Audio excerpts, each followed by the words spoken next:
اب اس کا جو تیسرا پہلو ہے کہ کن سے پردہ کرنا ہے، جس طرح میں نے عرض کی کہ سورۃ نور میں اللہ تعالیٰ نے بڑی تفصیل کے ساتھ وہ رشتہ دار بیان فرمائے ہیں، 12 رشتہ دار ہیں۔ اس میں کہا کہ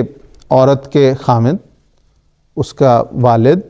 خامد کے والد، اور خامد کے اس کے اپنے بیٹے، خامد کے بیٹے، بھائی، بھائیوں کے بیٹے، بہنوں کے بیٹے، اور ایسے غلام، ایسے زیر نگیں مرد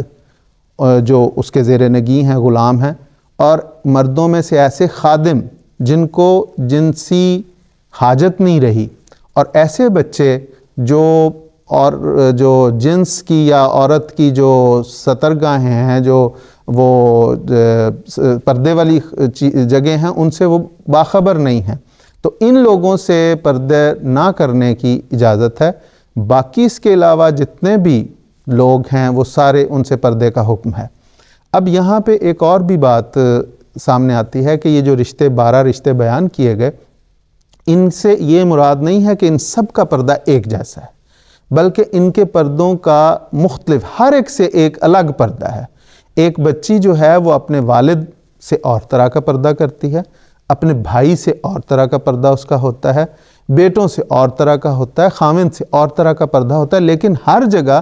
اب خامد سے بھی ایک پردہ ہے۔ اور دراصل وہی بات جو شروع میں بیان کی گئی تھی کہ ہر جگہ حیا اور تقوی کو مد نظر رکھا گیا۔ خامد سے بھی پردہ ہے، اس میں بھی ایک حیا کا پردہ ہے، ایک تقوی کا پردہ ہے۔ تو یہ چیزیں جو ہیں یہ خاص طور پہ، اور پھر اس میں ایک وہ بھی ہے، ایسی عورتیں، اپنی جو عورتیں ہیں